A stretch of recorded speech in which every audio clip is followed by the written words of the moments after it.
McCarthy, just a friend. If you didn't get that, you're really young. Anyway, like you said, I'm Chauncey Dandridge. I've been DJing for, actually next Friday is my 21st anniversary from when I first started DJing. I've been working at Stonewall for 10 years, so that definitely makes me a queer elder, I guess. I think I'm the only bear in the lineup too, I don't know. Bear representation, but I was a bear before it was trendy, so it's fine. But one of the things I do now at Stonewall is I give Stonewall history tours to local high school groups, which is really crazy. And like, you know, it's wild that they had, you know, I'm old enough where we didn't have gay-straight alliances.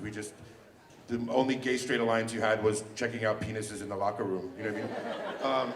But it's cool to see like all the kids learning about the history and being active and being political, so that's really exciting.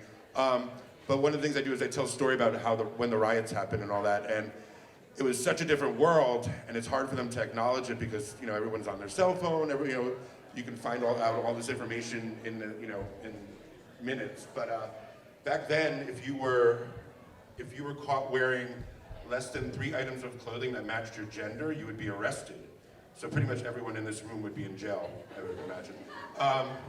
So it was a very different time. They had no running water, and back then the mafia saw a moment where they could make money off of homosexuals, because if you were homosexual, you weren't allowed to be served a drink. So it was illegal. If you got arrested and you were, you know, kicked out of the closet, you would lose your job, you could lose your family and all that. But so I always tell the kids that we have, you know, the mafia didn't pay off the police that night that the riots happened. So I like to say that we have queer rights because of the Italians. So we have the Italians to thank.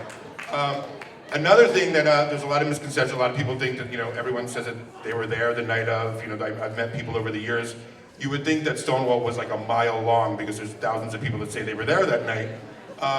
But one of the people that is credited as throwing the first punch was Stormy DeLavery, who I had the pleasure of knowing when I worked at a bar in Chelsea.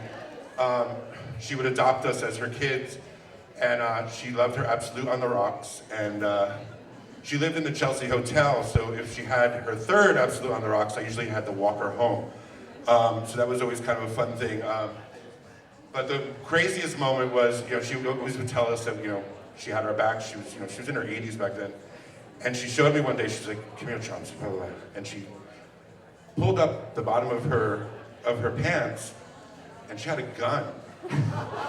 And I was like, she's like, "If anybody ever bothers you," and I go, "I'm not serving you more than 2 Absolute on the rocks ever again." So yeah, so that was an interesting thing. But yeah, it's really fun working at Stonewall. We get to meet people from all over the country, all over the world.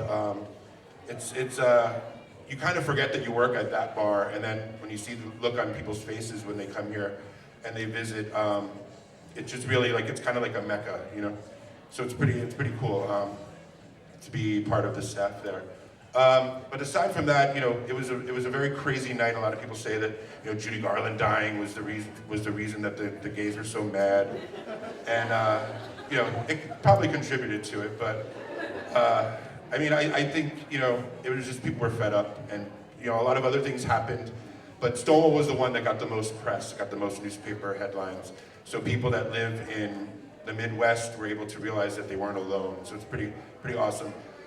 One of the things that I love about the queer community is our sense of humor, our sense of resilience, and our sense of community. And things are getting really crazy right now, and I know this is partly a comedy show, but we all have to just look out for one another and support one another, because it's it's Gilberto.